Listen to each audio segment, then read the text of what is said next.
네, 안녕하세요 여러분. 오늘은 이제 최종적으로 어디를 살펴볼 것이냐, 바로 강원도의 보물인 원주를 살펴보도록 하겠습니다. 자, 여러분들, 제가 강릉에서 말씀드렸던 그 성현이 작성한 강릉과 원주의 풍속에 관한 기문에 대해서 혹시 기억이 나실지 모르겠습니다. 거기서 강릉은 굉장히 놀기 좋아하는 도시로 묘사되어 있죠. 그럼 원주에 대해서는 당시 성현은 뭐라고 표현하고 있는지 한번 살펴보도록 하겠습니다. 원주 사람들은 태어나는 날부터 그 부모가 자식한테 자본으로 곡식 한 마를 줍니다. 그러면 자식은 그걸 가지고 이자놀이를 해가지고 곡식을 열심히 불려야 돼요. 그리고 왕겨 한 톨도 만금처럼 소중하게 여깁니다. 새벽에 밭고랑에 서가지고 쟁기지를 재촉하고 농사를 열심히 짓다가 밤이 껌껌해져서 집으로 돌아오고요. 이웃 사람들과 서로 모여 술을 마시지도 않습니다. 사윗감을 고를 때도 누구는 물고기 잡으니까 안 돼. 농사를 열심히 져야 되는데 물고기 잡으니까 걔는 안 돼. 혹은 누구는 사냥꾼이라서 안 돼. 이런 식으로 평가를 한다라는 것이죠. 그리고 단 한 번이라도 방탕한 행동을 하게 되면, 그러니까 단 한 번이라도 술을 마시고 취해가지고 주정을 하는 이런 방탕한 행동을 하게 되면은 마을의 구성원으로 인정해주지 않습니다. 그렇기 때문에 어떤 일들이 벌어지냐, 고을 안에는 높은 담장에 큰 집이 많고 몹시 가난한 사람은 없습니다. 왜냐면 금검하게 살기 때문에. 그러니까 강릉과는 정반대죠. 강릉은 원래 부자가 될 조건을 다 갖추고 있음에도 놀길 좋아해가지고 가난하게 사는 반면에 원주는 부자가 될 조건이 전혀 없지만 근검하게 살기 때문에 부자가 된다는 것입니다. 그럼 왜 그러냐? 원주는 산골짜기에 자리하고 있는 탓에 전답이 척박하고 메말라서 곡식이 잘 자라지 않으며 한번 살펴볼 만한 기이하고 빼어난 산수가 없다라고 얘기를 하고 있습니다. 쉽게 얘기해서 농사도 잘 안 되고 놀만한 곳도 없다는 뜻이죠. 그렇기 때문에 척박한 곳에서 살면 부지런해지고 비옥한 곳에서 살면 게을러지는 것이 사람의 일반적인 성정이다 라고 결론을 내리고 있습니다. 즉 원주는 강릉과 정반대의 성향을 보인다라고 성현은 설명하고 있습니다. 진짜로 그런가에 대해서 한번 앞으로 살펴보도록 할게요. 자, 먼저 원주 읍성에 대해서 살펴보도록 하겠습니다. 자, 근데 원주 읍성을 살피는 것은 의미가 없습니다. 왜냐하면 원주는 읍성이 없습니다. 원래부터 없었어요.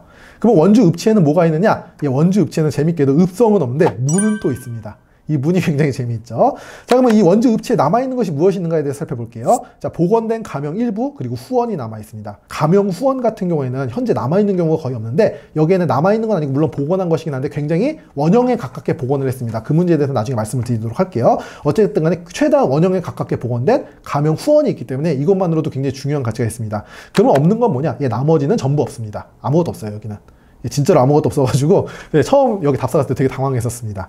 자, 그런데 재밌는 것은 무엇이냐면은 읍성은 없는데 문은 있어요.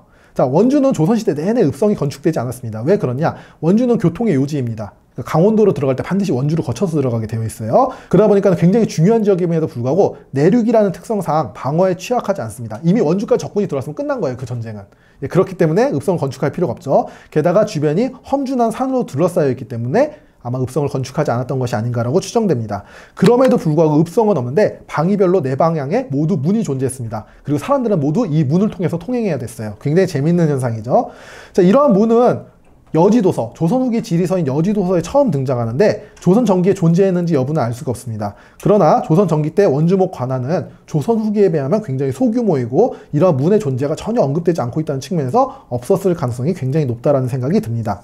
자, 문이 있다는 것은 많은 사람들이 그 문을 통해 드나들었다는 것이죠. 그리고 정문이 있었다는 것을 의미합니다. 그럼 정문이 어디냐? 자, 보통 우리는 남문 이렇게 얘기를 하기 마련인데 원주 읍지에서의 정문은 북문입니다. 그것을 어떻게 할 수 있느냐? 바로 신관사또가 관찰사를 아련하는 과정을 잘 남겨놓은 오획묵이라는 사람이 쓴 정선총세록에 의해서 알 수가 있습니다. 정선총세록이라고 하는 것은 당시 정선군수로 부임하던 오획묵이 정선군수로 일하는 도중에 남긴 일기 같은 기록인데요. 여기 보면 정선군수로 부임하는 도중에 원주에 들려서 관찰사를 아련하는 장면이 등장합니다. 자, 해 뜨기 전에 지평현, 그러니까 오늘날 양평군 지평면에서 출발을 해가지고요, 오획묵은 한낮에 원주에 도착을 합니다. 그리고 거처를 잡은 뒤에 공복을 갈아입고 원주 북문으로 진입합니다. 이게 굉장히 독특한 점인데요. 보통 이런 신관사또가 들어오게 되면은 객사에서 거처할 거라고 생각하는데 신관사또는 객사에서 거처하지 않았던 듯합니다. 개인적으로 거처를 잡고 관찰사를 만나러 가는 것이죠. 관찰사를 만나러 갈 때 어디로 들어가냐면은 북문으로 들어가가지고 객사인 학성관에서 대기하고 있다가 인도를 받아서 가명에 들어가서 감사를 아련합니다. 이후 가명을 쭉 구경을 하고요. 다음날 이른 아침에 다시 공복, 그러니까 유니폼을 입고 재차 관찰사를 아련하여 하직한 뒤에 원주를 출발해서 정선을 향하게 됩니다. 자, 여기서 알 수 있는 것이 바로 무엇이냐면요, 당시 관리들의 동선이죠. 관리들이 원주를 지나갈 때 관찰사를 아련할 때 어떻게 아련을 하느냐? 관찰사를 아련할 때 먼저 거처를 잡고요, 공복을 갈아입은 다음에 북문을 통해서 들어갑니다.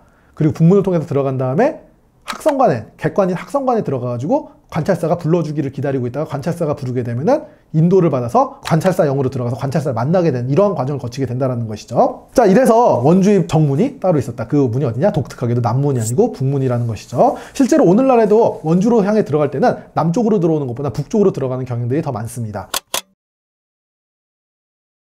자, 첩첩산중을 지나서 만나는 도해지인 원주는 정선 총서력에 의하면은 굉장히 중요한 도시였습니다. 왜냐하면 일종의 오아시스 같은 곳이었어요.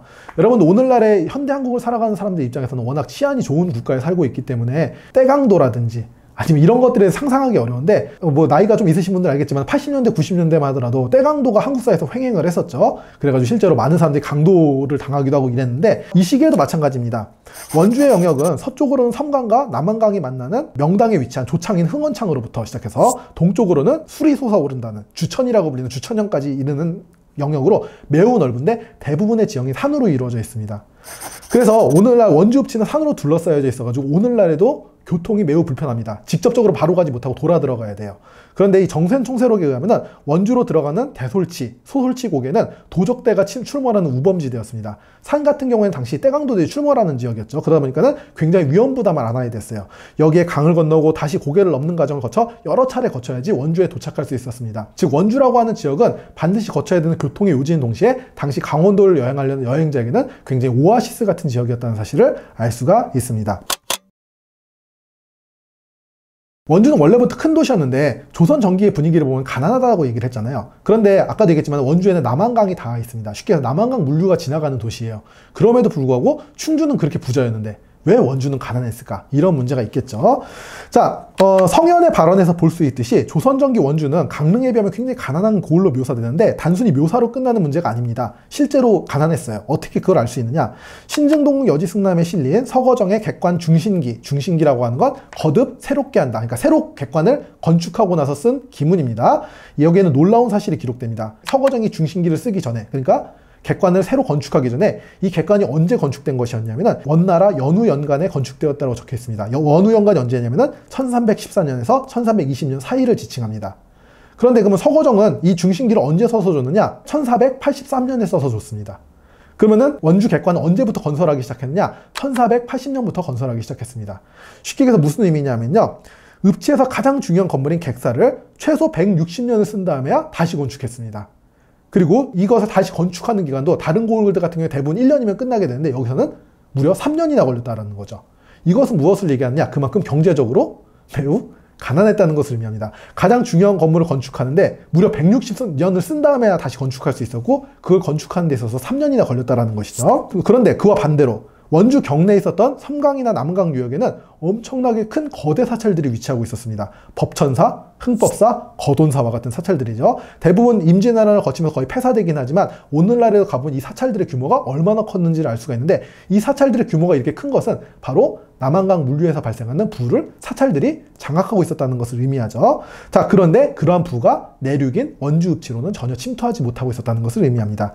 자, 그러나 이러한 부는 언제부터 원주 읍지로 들어가기 시작하냐? 바로 조선 후기부터 들어가기 시작한다고 볼 수 있는데요. 그 근거가 바로 무엇이냐? 강원 감영의 후원인 복례각입니다. 현재 복원된 강원 감영과 후원은 1995년에 복원되기 시작해가지고 2014년에 연안문 중에서 강원 감영 후원을 묘사한 복례각 전도가 발견되면서 전면 재설계가 이루어졌습니다. 그럼에도 불구하고 감영 후원의 복원 상태는 매우 좋은데 여타 감영의 후원과 비교해도 상당히 호화로운 수준입니다. 연못이 있고 배가 있고 정자가 있고 굉장히 호화롭습니다. 자, 조선전기 왕결을 만근같이 여기는 가난한 고을에서 강변안에서 발생한 부가 첩천산중을 뚫고 유입되기 시작한 것이 바로 조선 후기였다라는 것이죠. 즉 조선 후기 경강 포구 산업에서 넘쳐흐른 부가 점차 원주 읍지로 유입되기 시작하던 시기, 이때가 바로 조선 후기였다는 것을 간접적으로 살펴볼 수가 있습니다. 여러분들 지금까지 살펴본 것에 대해서 중요한 부분에 대해서 얘기한 부분도 있고 얘기하지 못한 부분도 있습니다. 물론 얘기하지 못한 부분이 많아가지고 너무 아쉬운데요. 이런 부분들은 혹시라도 여러분들이 나중에 관심이 생길 때 좀 더 찾아보신다면 오늘날에 굉장히 쉽게 찾아볼 수 있는 부분들이 많습니다. 자, 그래서 오늘은 여기까지 하도록 하고요. 이제 모든 수업을 마치도록 하겠습니다. 지금까지 동영상을 시청해 주셔서 너무 감사합니다. 다음에 혹시 다른 기회에 또 뵐 일이 있으면 뵐 수 있도록 노력해 보겠습니다. 감사합니다.